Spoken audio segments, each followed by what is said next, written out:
The October wind whistled through the bare branches of the old oak tree outside my childhood bedroom window as I climbed the creaking stairs of our Victorian house in Millbrook, New York. The house, built in 1892, had been in our family for 3 generations, a fact I'd always taken pride in, especially when friends came over and marveled at the original hardwood floors and stained glass windows that caught the afternoon light like jewels. After 3 months at Syracuse University, I was finally home for fall break, my arms full of laundry and my mind buzzing with stories to tell Mom about college life. My new friends, the professors who were challenging me in ways I'd never experienced. The 2-hour drive from campus had been perfect, crisp autumn air, leaves turning brilliant shades of orange and red across the Hudson Valley, classic rock playing on the radio. I'd even stopped at the farm stand just outside town to pick up Mom's favorite apple cider donuts. I was looking forward to sleeping in my own bed, seeing my high school friends, and most of all, catching up with Mom, who'd been feeling so much better since finishing her latest round of treatment. But as I reached the top of the stairs, something felt wrong. The familiar weight of anticipation I always felt coming home had shifted into something darker, more uncertain. The hallway seemed dimmer somehow, despite the late afternoon sunlight streaming through the windows. Even the air felt different, stale, like something vital had been removed. "Mom?" I called out, my voice echoing through the hallway. Silence. The house felt hollow, different somehow. The afternoon sunlight streaming through the stained glass window cast colored shadows on the hardwood floor, but even the rainbow patterns couldn't lift the strange heaviness in the air. I pushed open my bedroom door and froze. My heart literally stopped beating for what felt like an eternity. The room was empty, not just messy or rearranged completely, devastatingly empty. Where my antique vanity had stood for 15 years, there was nothing but a square of unfaded carpet and dust outlines that looked like crime scene chalk marks. The built-in shelves that had housed my collection of books, photo albums, and childhood treasures were bare as bone. The vanity had been my great-grandmother's, purchased in 1952 when she'd first gotten married. It was mahogany with an oval mirror, framed in carved roses, and I'd spent countless hours as a little girl sitting at that mirror, brushing my hair and pretending to be a princess. The jewelry box that sat on top had been hand-carved by my great-grandfather as a wedding gift, a work of art featuring tiny dancing figures and hidden compartments that had delighted me as a child. Inside, it had held not just jewelry but ticket stubs for my first dance, dried flowers from important occasions, and small treasures that marked every milestone of my life.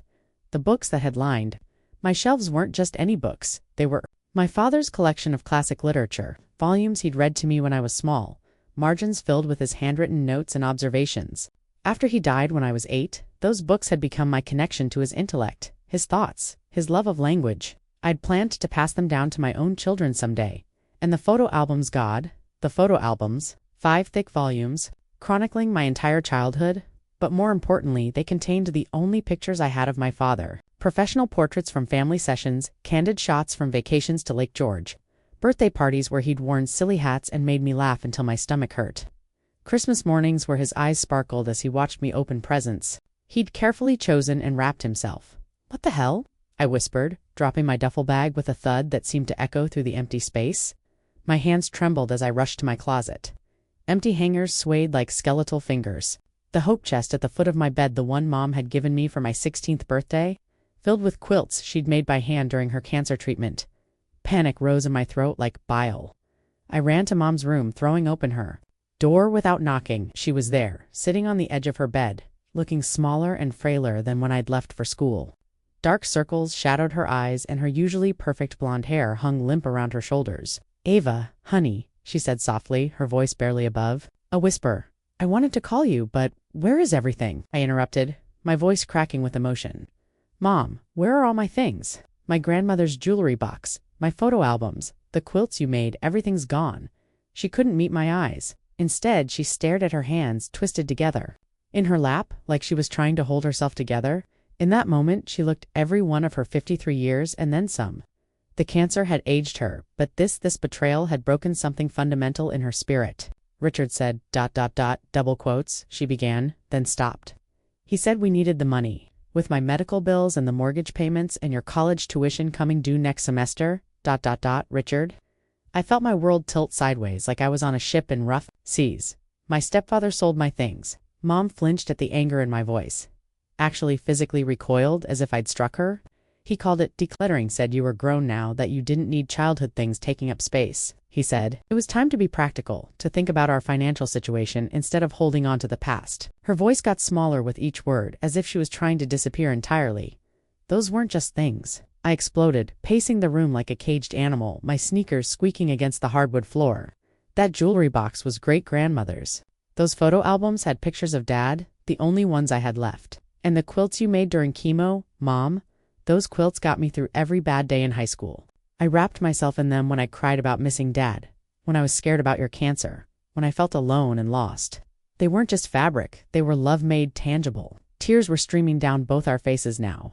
The October sun was setting, casting long shadows across the room, and I felt like I was drowning in them. The golden light that had always made this room feel magical now seemed to mock me, illuminating the empty spaces where my treasures used to be. How could you let him do this? How could you let him sell my memories? I continued, my voice breaking. Mom, those things were all I had left of our family, of our history. They were going to be my children's inheritance, someday stories and objects that connected them to their grandfather they'll never meet, to the grandmother who fought cancer and won, 2 generations of strong women who came before them. I didn't. No, she whispered. I was so sick last month, in and out of the hospital. When I came home, he said he'd cleaned out the clutter while I was gone. I thought he meant old magazines and broken things. I didn't realize, ... She looked up at me with eyes full of pain. Ava, I'm so sorry. I would never have let him touch your things if I'd known. The betrayal cut deeper than any knife. Not just Richard's betrayal, but feeling like Mom had failed to protect the last pieces of my childhood. Mom worked 2 jobs to keep us afloat. Where is he? I asked, my voice dangerously quiet. At work, he won't be home until late. I stood there in the growing darkness, rage and grief warring in my chest. The house felt like a crime scene now, every familiar corner tainted by violation. This was supposed to be my sanctuary, the place where my memories lived, and Richard had turned it into a cash grab. I'm going for a drive, I said, grabbing Mom's car keys from the dresser. Ava, please don't do anything rash, but I was already down the stairs and out the door, my sneakers crunching on the fallen leaves scattered across our driveway. The October air bit at my face, sharp and clean, a stark contrast to the suffocating feeling in my chest. I drove aimlessly through Millbrook's winding streets, past the coffee shop where I'd had my first job, past the high school where I'd graduated just 18 months ago, past all the places that had made up the geography of my childhood. Everything looked the same, but I felt like an alien in my own hometown.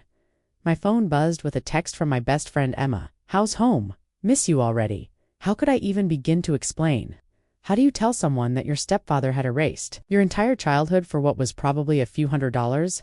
I pulled into the parking lot of Millbrook Diner, the same place where Mom had brought me for celebratory pancakes after every good report card, every successful school play, every small victory of growing up.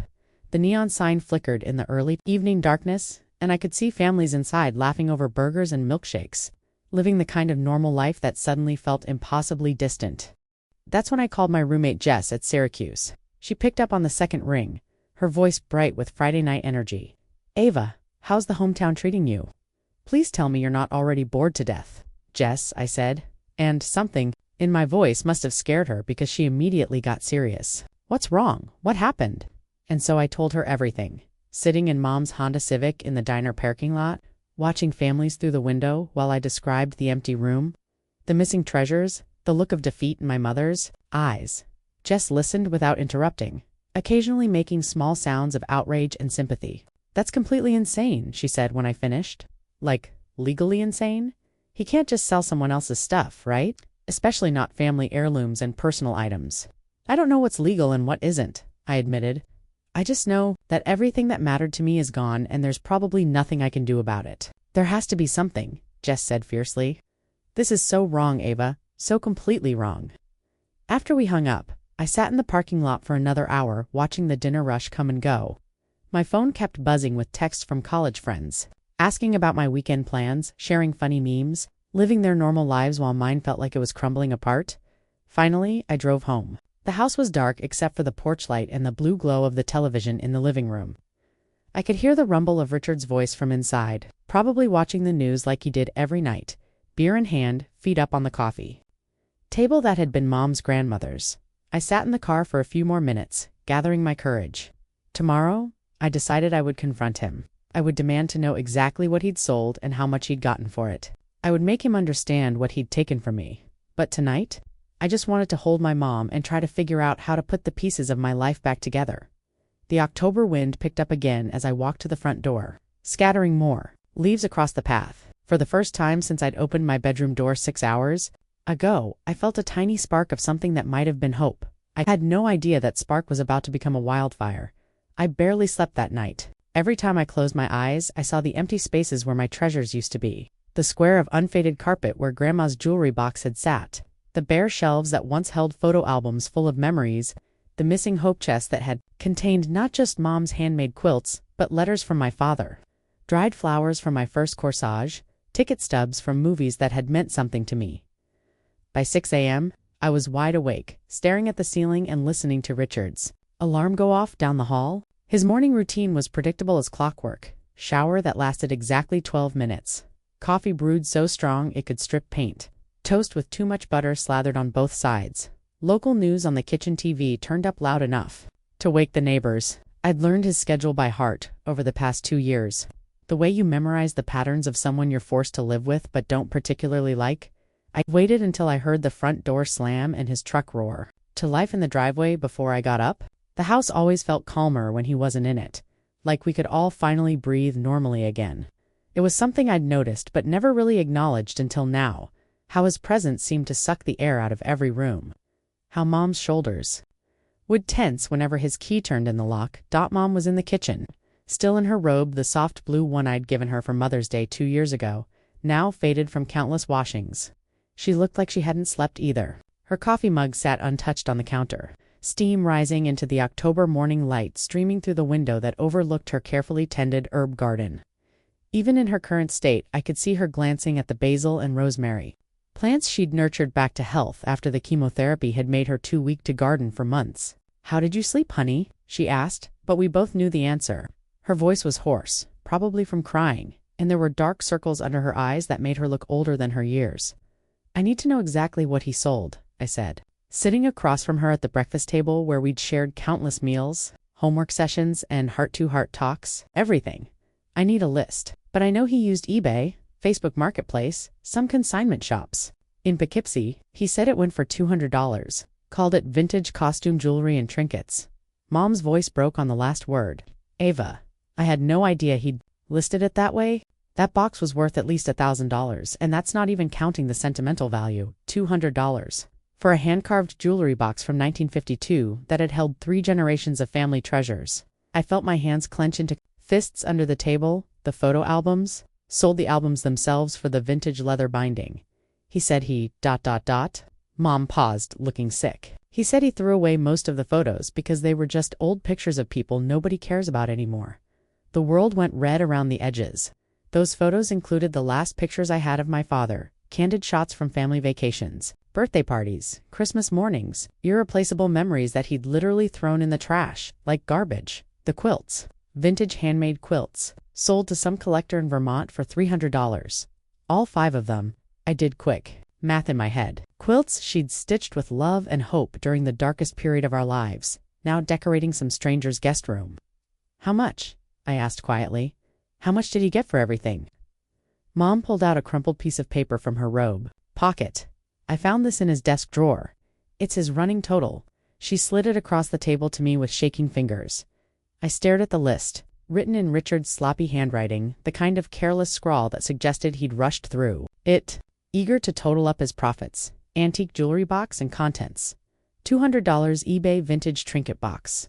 Photo albums 5, $75 Facebook Marketplace. Leather-bound albums. Vintage quilts 5, $300 Craigslist. Handmade quilts, various patterns. Antique vanity and mirror, $150. Estate sale consignment books, various.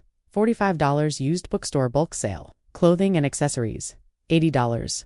Goodwill donation receipt, tax write-off. Hope chest, $100 antique dealer.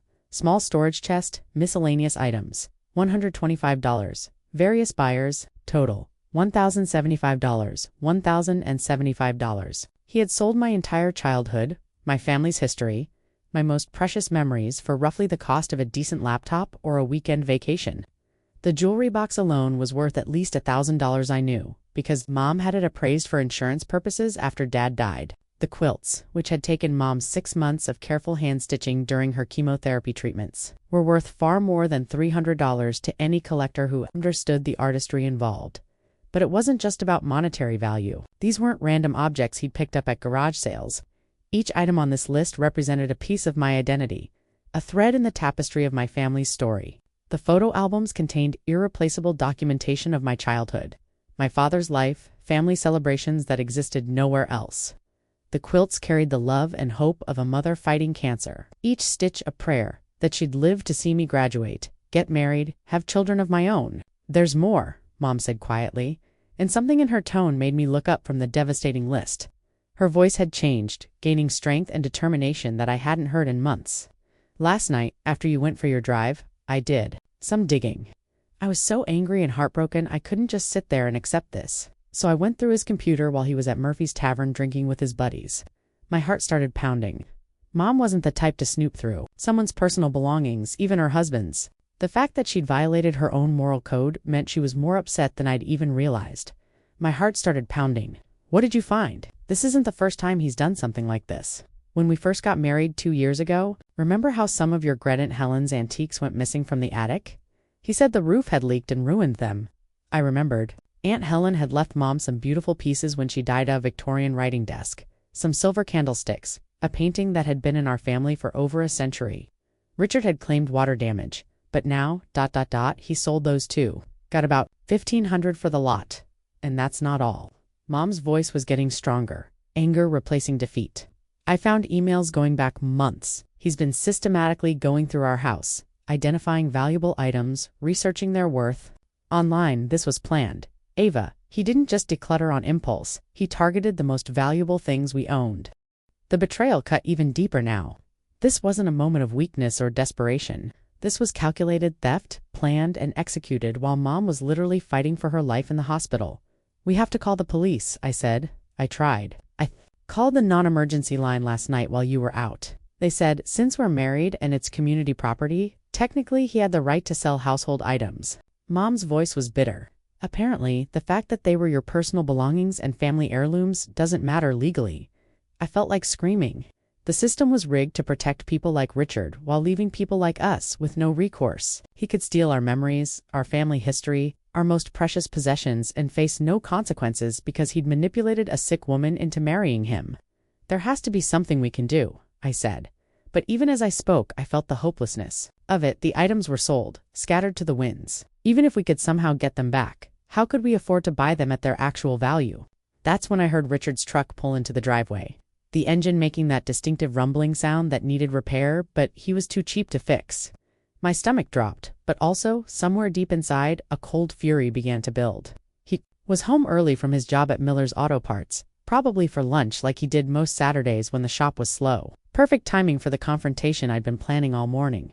"I'm going to talk to him," I said, standing up and smoothing down my Syracuse University sweatshirt. Reminder of the education he'd partially paid for with my stolen treasures.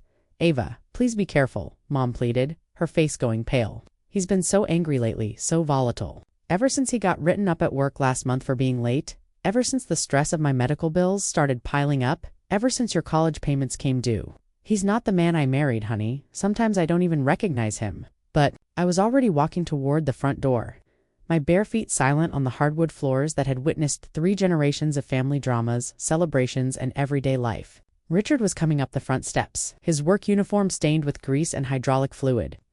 Carrying a bag from Murphy's Deli, he looked older than his 45 years, his face weathered and hard from years of manual labor and too much beer, his gut straining against his uniform shirt that had seen better days. When he saw me through the screen door, his expression shifted from neutral to annoyed, like I was an unwelcome interruption to his day. Well, the college princess is home," he said, opening the door and brushing past me with deliberate roughness. His work boots left muddy prints on Mom's carefully maintained floors. "Let me guess you need money for books or sorority dues or some other waste of cash." The casual dismissal in his voice, the assumption that I was just another expense to manage, made my anger flare even hotter. This man had been living in our house for 2 years, eating food Mom cooked, sleeping in the bed she'd shared with my father, benefiting from the life insurance policy Dad had left us, and he still treated S like burdens he was graciously tolerating. "I need my things back," I said. Following him into the kitchen, he dropped his lunch bag on the counter and turned to face me, his small eyes narrowing. "What things?" "You know exactly what things. My grandmother's jewelry box. My photo albums. The quilts my mother made. Everything you sold while I was at school." Richard glanced at Mom, who was standing by the sink, her arms wrapped around herself like armor. "So you told her? Huh? Couldn't mind your own business? They weren't your things to sell." I exploded, all my carefully planned calm abandoning me. Those were family heirlooms, personal belongings, irreplaceable memories. "They were clutter," Richard said coldly, opening his lunch bag and pulling out a sandwich. "Taking up space in a house I pay for? You're an adult now. Time to stop holding on to kitty crap, kitty crap." I couldn't believe what I was hearing. That jewelry box belonged to my great-grandmother. Those photos were the only ones I had of my father.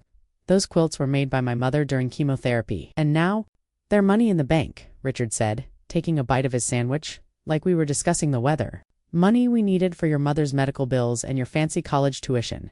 You got $1,000, I shouted. Those items were worth at least 5 times that much. For the first time, Richard's composure cracked slightly. "How do you know what I got?" "Because I found your little list," Mom said quietly from across the kitchen. "Along with emails showing you've been planning this for months." Richard's face darkened. "You went through my computer. You went through my daughter's room," Mom shot back, and I felt a surge of pride at the strength in her voice. "This is my house," Richard said, his voice getting louder. "Everything in it belongs to me. I had every right to get rid of useless junk that was taking up space. Useless junk." I felt tears of rage burning behind my eyes. "You threw away photos of my dead father? You sold quilts my mother made with her own hands while she was fighting cancer? How is that useless?" "Because it's the past." Richard slammed his sandwich down on the counter, making both Mom and me jump. "You need to grow up and live in the real world. The world where bills need to be paid and adults make hard choices. Your mother was too sentimental to do what needed to be done, so I did it." "You didn't do it for the bills?" I said, my voice deadly quiet now. "You did it because you could. Because you wanted to erase my family's history and replace it with yourself." Something flickered in Richard's eyes, surprise, maybe, that I'd seen through his justifications to the ugly truth beneath. "You think you're so smart," he said, "college girl with all the answers. But you don't know anything about the real world. You don't know what it takes to keep a roof over your head and food on the table." "I know it doesn't take stealing from your stepdaughter," I replied. "I know it doesn't take throwing away irreplaceable family photos. I know it doesn't take lying to your wife while she's in the hospital." Lying. Richard's voice was dangerous. "Now, you told her you were decluttering. You didn't tell her you were specifically targeting the most valuable and sentimental items in the house. You didn't tell her you'd been planning this for months." Mom stepped forward, finding her courage. "Richard, how could you? Those things meant everything to us. They were all we had left of our family. I'm your family now," Richard exploded. "Me. Not some dead guy's old photos or dusty antiques. When are you going to understand that?" And there it was. The real reason. This wasn't about money or clutter or practical adult decisions. This was about a petty, insecure man who couldn't stand sharing his wife's love with the memory of a better man. Who couldn't stand that his stepdaughter had treasures and memories that had nothing to do with him. "You're not my family," I said quietly. "Family doesn't steal from each other. Family doesn't throw away precious memories out of spite." Richard took a step toward me, his face flushed with anger. "You little brat. After everything I've done for you and your mother, what have you done?" I interrupted. "What have you actually done besides move into our house, spend our money, and sell our belongings?" "I married your mother when no one else would," he shouted. "I took care of her when she was sick. I put up with a spoiled teenager who never showed me any respect. You married her for her house and her life insurance policy," I said, the words coming from somewhere deep and dark inside me. "And you've been systematically robbing us ever since." The silence that followed was deafening. Richard's face went from red to white, and I realized I'd hit closer to the truth than I'd even intended. "Get out," he said quietly.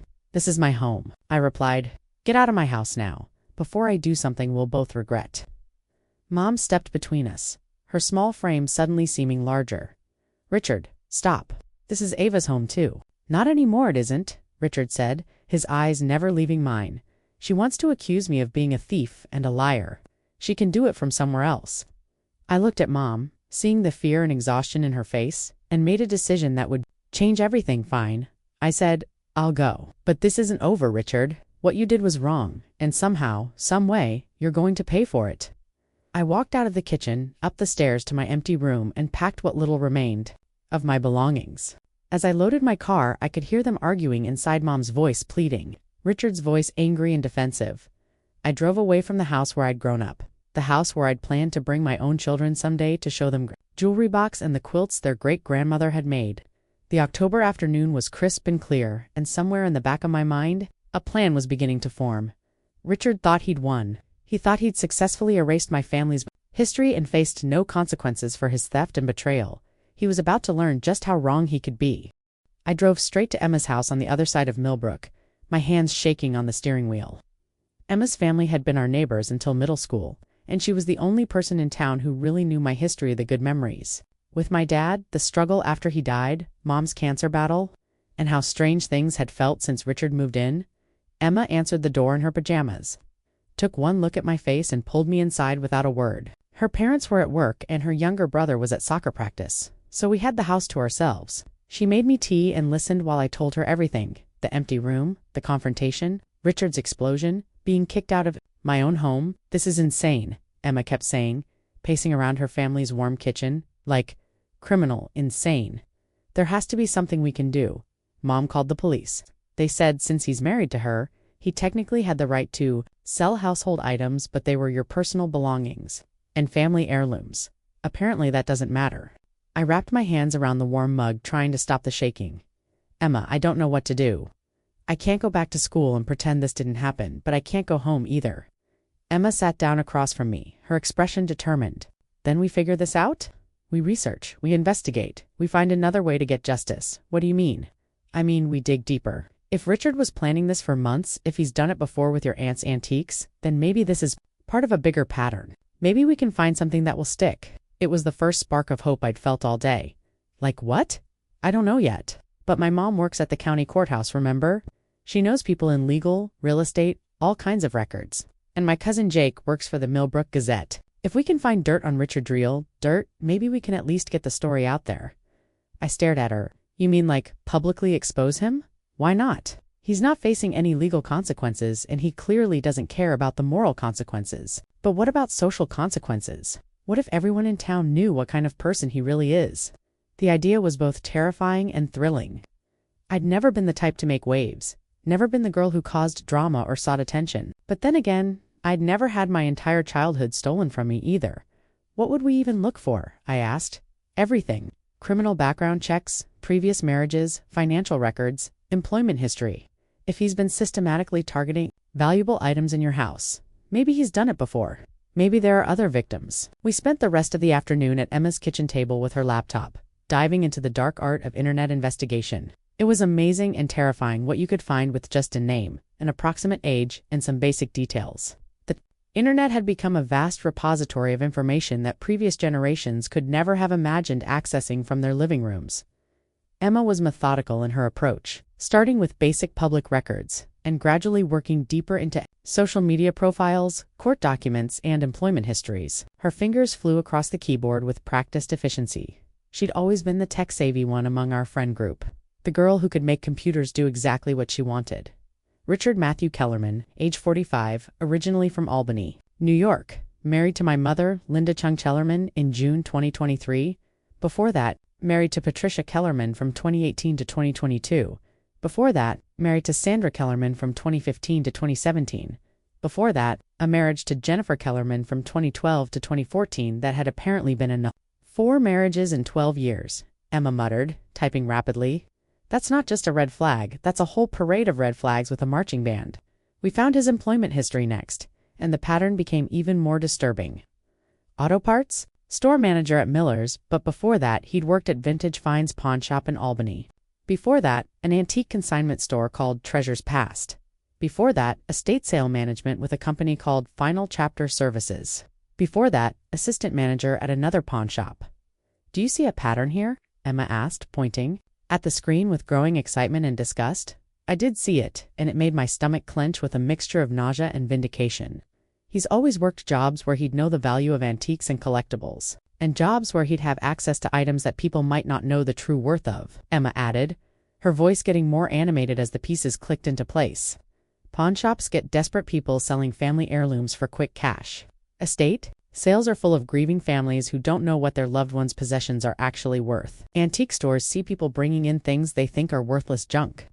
This looks like a career choice, not a coincidence, I said, staring at the screen. He's been training for this his whole adult life, learning how to identify valuable items, how to lowball sellers, how to exploit people's ignorance or desperation. We kept digging. Richard's Facebook profile was mostly private, but his previous wives had less secure settings. Patricia Kellerman had posted several bitter comments about lying thieves and men who steal from their own families in the months. Following their divorce, Sandra Kellerman had shared an article about financial abuse with the comment, "Been there, survived that." "We need to contact them," I said. "Are you sure?" "That's a big step." I thought about my empty bedroom, about the photo albums full of my father's pictures rotting in some landfill, about my mother's quilts decorating a stranger's house. "I'm sure." Emma found Patricia Kellerman's contact information through a mutual friend of a friend on social media. I crafted a careful message explaining who I was and asking if she'd be willing to talk about her experience with Richard. I sent it before I could lose my nerve. The reply came back within an hour. "Call me. Tonight I have so much to tell you." Patricia Kellerman was a 52-year-old teacher from Albany who had been married to Richard for 4 years. Her voice was tired but determined when I called her from Emma's bedroom that evening. "I'm so sorry this happened to you," she said after. I'd explained the situation. "I know exactly how you feel. Richard did the same thing to me and to my daughter from my first marriage." "The same thing?" "He moved into our house, gradually took over, then started selling our belongings while I was at work. Family heirlooms, antiques, items with sentimental value. He always claimed it was for necessary expenses, but I later found out he was keeping most of the money for himself." I felt sick. "How much did he take?" "Over $10,000 in antiques and jewelry over the course of 2 years, including my grandmother's wedding ring, which I was planning to pass down to my daughter. He sold it to a pawn shop for $200. It was worth at least $1,500. Did you call the police?"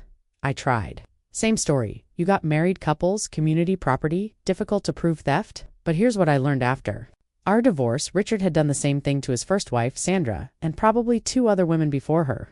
My hands were shaking as I took notes. So this is his pattern. His pattern and his business model. He targets older women or women with health problems, women who have assets but might be vulnerable. He marries them, moves in, gains their trust, then systematically robs them while appearing to be a devoted husband. "Patricia," I said carefully, "would you be willing to go on record about this, to talk to a journalist?" There was a long pause. "You're thinking of exposing him publicly?" "I'm thinking he's gotten away with this for too long, and if I don't do something, he'll just move on to the next victim after my mom." "Yes," Patricia said firmly. "Absolutely yes. Sandra and I have talked about this for years, wishing we could warn other women somehow. If you're brave enough to, make this public. We'll support you." After I hung up, Emma and I looked at each other with a mixture of excitement and terror. "This is really happening," Emma said. "This is really happening," I agreed. We called Sandra Kellerman next. She was even more eager to talk, and her story was almost identical, a whirlwind romance, with a charming man who gradually revealed himself to be a predator, systematically stealing family treasures and selling them for far less than their actual worth. "He's a sociopath," Sandra said bluntly. "He targets women's most precious belongings because he knows it's not just about money. It's about destroying their connections to their past, their families, their identities. It's psychological warfare." By the time we finished talking to Sandra, it was nearly midnight. Emma and I sat in her darkened bedroom, surrounded by pages of notes and printouts, feeling like we'd uncovered something much bigger and darker than we'd originally imagined. "He's not just a thief," I said quietly. "He's a serial emotional abuser who uses theft as his weapon, and he's been getting away with it for years because the system is set up to protect men like him," Emma added. "But not anymore."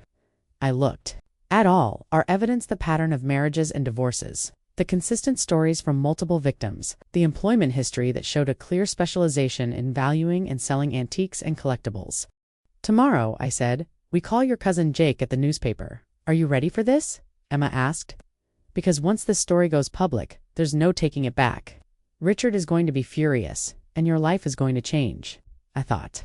About my mother's face when she'd shown me Richard's pathetic list of stolen items, I thought about Patricia and Sandra and how many other women might be out there who'd been victimized by the same man. I thought about my father's photos in a landfill and my grandmother's jewelry box in some stranger's house. "Good," I said. "I want my life to change. I want his life to change too." Emma grinned in the darkness. Then let's burn it all down. Jake Chen, no relation, despite the shared last name, was 26 years old and hungry for the kind of story that could make his career at the Millbrook Gazette. He'd grown up in the next town over, graduated from Columbia Journalism School with honors, and returned to the Hudson Valley because he believed in the power of local journalism to create real change in real communities. When Emma called him Saturday morning and said she had a story about local fraud and elder abuse, he agreed to meet us at Millbrook Coffee Company downtown within the hour. The coffee shop was a local institution, housed in a converted Victorian mansion with exposed brick walls, mismatched vintage furniture, and the kind of atmospheric lighting that made everyone look like they were in an indie film. It was crowded with the usual Saturday morning mix of college students home for break, young professionals catching up over lattes, and retirees reading newspapers and solving the world's problems one conversation at a time. Jake was exactly what you'd expect from a young journalist, with something to prove: slightly rumpled button-down shirt, notebook stuffed with loose papers, laptop bag covered in press credentials from various events, and the kind of intense energy that suggested he'd already consumed significant amounts of caffeine. But more importantly, he was the kind of journalist who still believed in truth and justice. The kind who'd gone into local news because he wanted to protect his community, rather than climb the ladder to national media fame. He was also smart enough to recognize a bombshell when he heard one.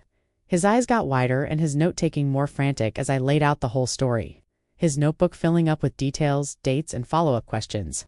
"Let me make sure I understand this correctly," he said after I'd finished my initial account, his pen hovering over the page like he was afraid to miss a single detail. "This man has been married 4 times in the past 12 years. Each time he's systematically stolen family heirlooms and personal belongings from his wives and their children. Each time the items were sold for far below their actual value, through online marketplaces and local dealers, and each time he's faced no legal consequences because of loopholes in property law that treat family heirlooms as generic household goods." "That's exactly right," I said, feeling a surge of validation that someone finally understood the scope of what we'd uncovered.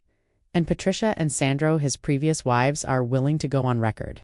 They've been waiting years for someone to take this seriously, for a chance to prevent him from doing this to other women." Jake was already pulling out his phone, scrolling through contacts with the practiced efficiency of someone who'd built a network of sources throughout the region. "I need to verify all of this.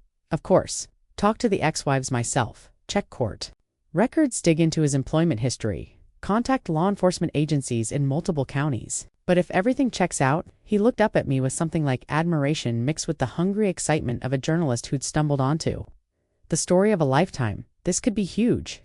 A serial predator using marriage as a cover for theft, a man who's made a career out of targeting vulnerable women and stealing their most precious possessions. That's not just front-page material. That's the kind of story that wins awards and changes laws." "How long would it take?" Emma asked. "For a story this big, I'd want to be thorough. A week, maybe 2. I'll need to contact law enforcement, get quotes from the victims, research the legal loopholes that allow this to happen. This isn't just a story about one bad guy, it's about systemic problems that leave victims with no recourse." I felt a mixture of excitement and terror. What happens after the story runs? That depends on how much attention it gets. Local stories sometimes stay local, but something like this, with a clear pattern of abuse, multiple victims, and systemic failures, this has the potential to go much bigger. Social media, maybe pick up by regional papers, possibly even national attention if it strikes a nerve. Jake leaned forward, his expression serious. "But I need you to understand something, Ava. Once this story is out there, your life changes permanently. Richard will know you're the source. He'll probably try to retaliate. Your family situation will be public knowledge. Are you prepared?" For that, I thought about my conversation with Mom the night before. She'd called me at Emma's house, crying and apologetic, begging me to come home and work things out with Richard. She'd been shocked when I told her about Patricia and Sandra, about the pattern of theft and abuse that stretched back years. "Can't come home while he's there," I'd told her. "And Mom, he's going to do this again, to you, to other women. Someone has to stop him." "But what if he gets violent?" she'd asked. "What if this makes everything worse?" "It's already as bad as it can get," I'd replied. "He's stolen our family's history. He's isolated you from me. He's probably planning to take even more. How much worse can it get?" Now, sitting across from Jake in the coffee shop where I'd spent countless hours studying during high school, I felt the weight of that decision. "I'm prepared," I told him. "Whatever happens, it can't be worse than doing nothing." Jake spent the next week and a half doing exactly what he'd promised: thorough, investigative journalism of the highest caliber. He interviewed Patricia and Sandra separately, recording hours of conversation that revealed the full scope of Richard's predatory behavior. Both women had maintained meticulous records of their losses, partly for insurance purposes and partly because they'd suspected from the beginning that something wasn't right about their charming new husband's sudden interest in decluttering their homes. He dug into court records across 3 counties and found that Richard had been sued twice by previous landlords for property damage and unpaid rent. Despite having steady employment and no major medical expenses, more troubling, he discovered that Richard had filed for bankruptcy in 2019, listing debts that seemed inconsistent with his reported income and lifestyle. Jake also uncovered a pattern of employment that told its own story. Every job Richard had held in the past 15 years was connected to the buying, selling, or valuation of secondhand goods. He hadn't just stumbled into these positions, he'd sought them out, building expertise in identifying valuable items and understanding secondary markets. Most damning of all, Jake found police reports. 3 different women had filed complaints against Richard for theft or harassment in the past 5 years, though none of the cases had gone to trial due to insufficient evidence or the victims dropping charges after being intimidated or manipulated into believing their complaints were frivolous. "This guy is a predator," Jake told me over the phone on Thursday afternoon, his voice tight with controlled anger. "A careful, methodical predator who's learned exactly how to work the system. He's not just stealing objects, he's stealing memories, history, connections to deceased family members. It's psychological warfare disguised as practical household management." But Jake had also discovered something that made the story even more explosive than we'd originally imagined. Through his connections at the courthouse, he'd learned that Richard was currently under investigation by the New York State Department of Labor for unemployment fraud. Apparently, he'd been collecting benefits during periods when he was actually working off-the-books jobs, including a stint helping to run estate sales where he'd had access to valuable items that later disappeared from inventories.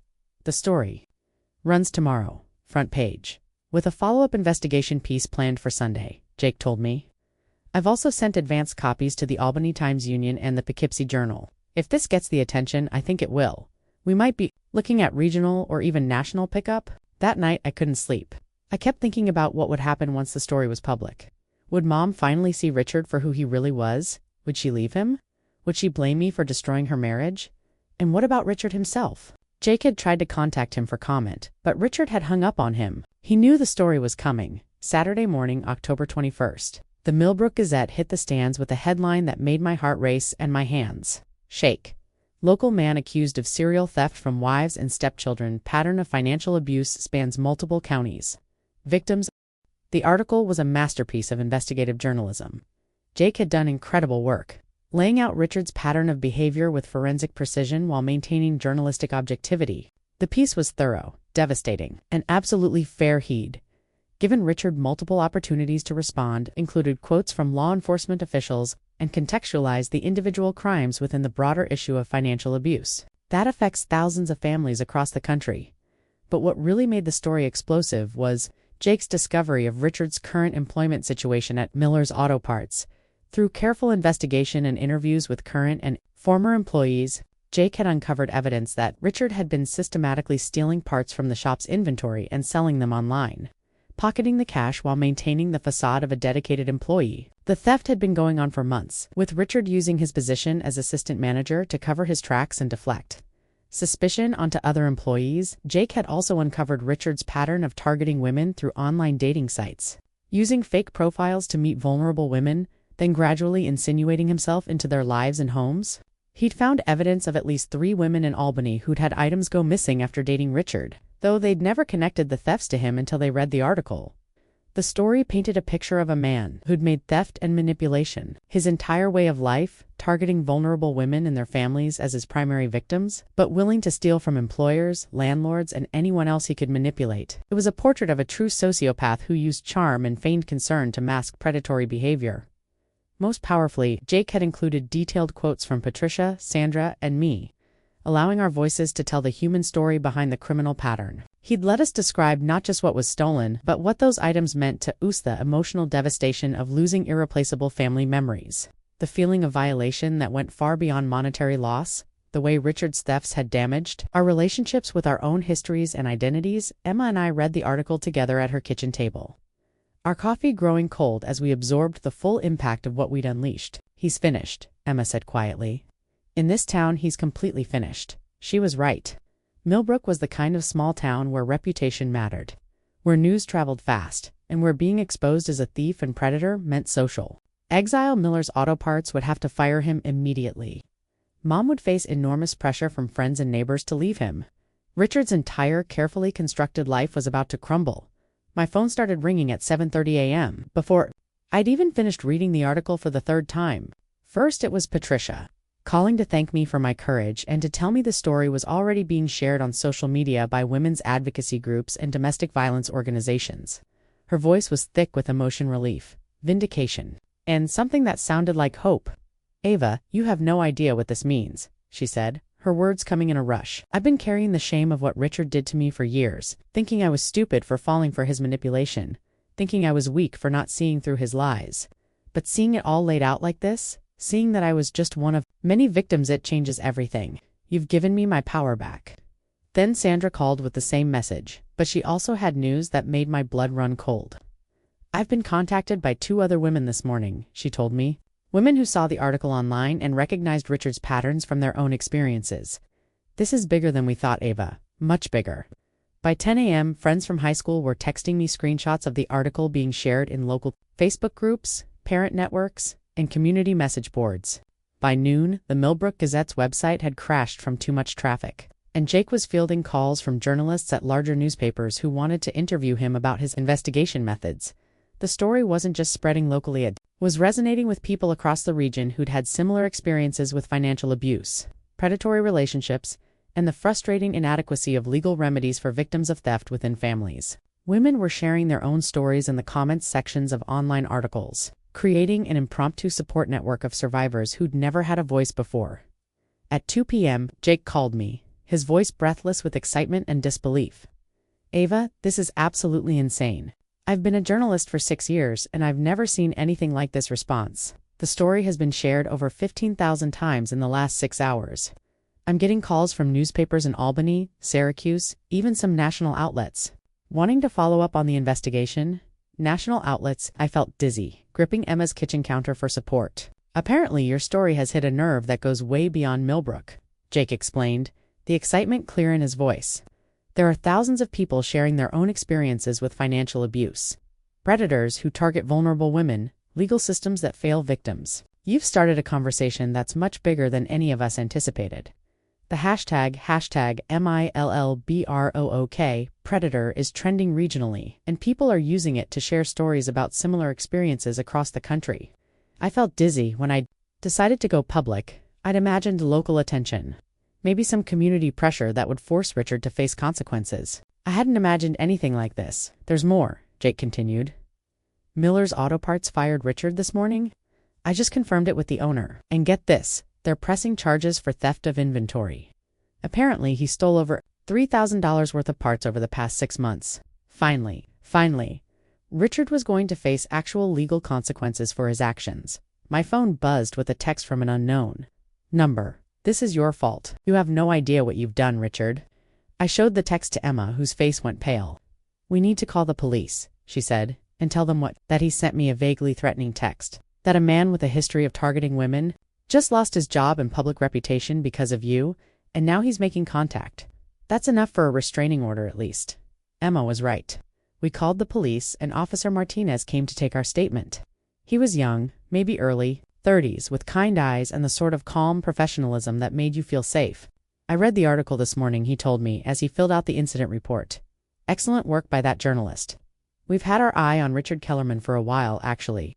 Several complaints over the years, but never enough evidence to make anything stick. Several complaints. Theft, harassment, threatening behavior, always just below the threshold for arrest, and always from women who eventually dropped the charges." Officer Martinez looked up from his paperwork. "But this article changes things. It establishes a pattern. It gives other victims permission to come forward." As if on cue, my phone rang. Unknown number. "Ava, this is Detective Sarah Chen from the Albany Police Department. I know this might sound crazy, but I read the article about Richard Kellerman, and I think he might be connected to some cases we've been working on here." I put the phone on speaker so Emma and Officer Martinez could hear. "What kind of cases?" I asked. "Theft from elderly women, mostly women who met him through online dating sites. They'd invite him over, he'd case their homes, then items would go missing over the following weeks. We could never prove it was him because he was careful never to take everything at once, and the victims often didn't realize items were missing until much later. My blood ran cold. Richard wasn't just a marriage predator, he was running multiple scams simultaneously. How many victims? Officer Martinez asked. At least 8 that we know of. Possibly more. But they're all willing to testify now that they've seen the article. Apparently reading about his pattern of behavior gave them the courage to come forward. After Detective Chen hung up, Officer Martinez looked at me with something like, do you realize what you've done? He asked. You haven't just exposed one predator, you've potentially solved a dozen cases and prevented him from victimizing more women. The weight of it was overwhelming. In trying to get justice for my stolen childhood treasures, I'd accidentally become the catalyst for something much bigger. Over the next few days, the story continued to explode across social media platforms with a momentum that seemed to build on itself. #Millbrook Predator was trending nationally now, with thousands of people sharing stories of their own experiences with financial abuse, theft, and predatory behavior. Women from across the country were posting about ex-husbands and boyfriends who'd stolen their belongings, sold their heirlooms, or manipulated them financially. Many using phrases like, "I thought I was the only one," and finally, someone put it into words. The response was overwhelming in its scope and intensity. Domestic violence organizations were sharing the article as an example of how financial abuse often flies under the radar because it doesn't leave physical bruises. Legal advocates were using Richard's case to illustrate the gaps in property law that leave victims with no recourse. Victim advocacy groups were pointing to the story as proof that the justice system needs fundamental reform to protect vulnerable people from predators who exploit legal loopholes. Major news outlets started picking up the story. CNN ran a segment about the legal loopholes that allow financial predators to operate, featuring interviews with Patricia, Sandra, and me via video call. The Today Show did a piece about the importance of speaking out against abuse, with the hosts praising my courage in going public despite the personal risks. The New York Times ran an op-ed titled, "When Home Becomes a Crime Scene," the hidden epidemic of family theft that used Richard's case as a jumping-off point for a broader discussion about financial abuse within families. Good Morning America reached out for an interview. The Washington Post wanted to do a feature about how social media was changing the way victims find their voices and connect with each other. 60 Minutes expressed interest in doing a longer investigative piece about financial predators and the women who fight back against them. I became overnight the unexpected face of a movement I'd never intended to start. My phone was constantly buzzing with interview requests, speaking invitations, and messages from survivors who wanted to share their own stories. It was thrilling and terrifying in equal measure. I'd gone from being a college sophomore worried about midterm exams to being quoted in national news stories about social justice and victim advocacy. But the best moment, the one that made all the chaos and attention worthwhile, came on Wednesday morning when Mom called me at Emma's house. "Ava," she said, her voice stronger than I'd heard it in months, "I filed for divorce this morning, and I want you to come home." Richard had been arrested on multiple charges of theft and fraud. The evidence was overwhelming, not just from my case, but from Patricia, Sandra, the Albany victims, and Miller's Auto Parts. He was looking at serious prison time.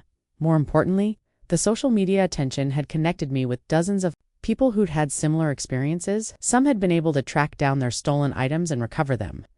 Others had found the courage to leave abusive relationships. A few had started their own advocacy organizations. I'd also connected with Maria Santos, a lawyer in New York City, who specialized in cases like mine. She was working pro bono to help victims of financial abuse navigate the legal system and recover their stolen property. "We can't get your father's photos back," Maria told me during our first phone call, "but we might be able to recover some of the other items, especially if they were sold online and we can trace the transactions." She was right. Within 2 weeks, we'd tracked down my grandmother's jewelry box through eBay transaction records. The buyer, a lovely elderly woman from Connecticut, was horrified to learn the box had been stolen and immediately offered to sell it back to us at cost. The quilts were harder to find, but social media helped there too.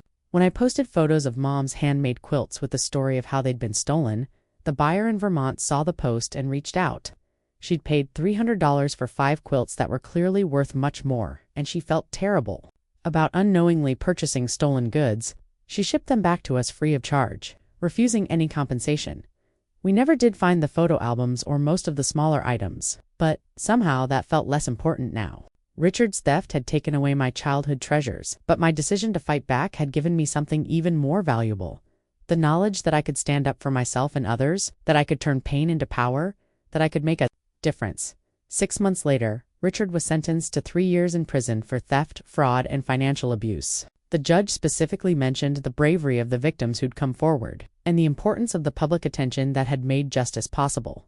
Patricia, Sandra, and I became close friends, bonding over our shared experience and our determination to help other victims. We started a nonprofit organization called Stolen Treasures Recovery, which helps victims of financial abuse navigate the legal system and recover stolen property. The organization has helped recover over $200,000 worth of stolen items and has successfully prosecuted 12 cases of financial abuse. More importantly, it's connected hundreds of victims and survivors, creating a support network that didn't exist before. Mom made a full recovery from her cancer and threw herself into volunteer work with our organization. She often says that Richard's betrayal, as painful as it was, ultimately led her to find her true calling as an advocate for other women. As for me, I changed my major from business to journalism, inspired by Jake's example of how the right story told at the right time can change everything. I'm graduating next month and I already have a job lined up at a newspaper in Albany, where I'll be covering stories about social justice and victim advocacy. I keep the recovered jewelry box on my dresser now. Not hidden away but displayed proudly. It holds new memories alongside the old ones. Thank you cards from women we've helped. Photos from nonprofit events, letters from survivors who found their courage through our story. Sometimes I think about that October day when I came home to find my room empty and how devastated and powerless I felt.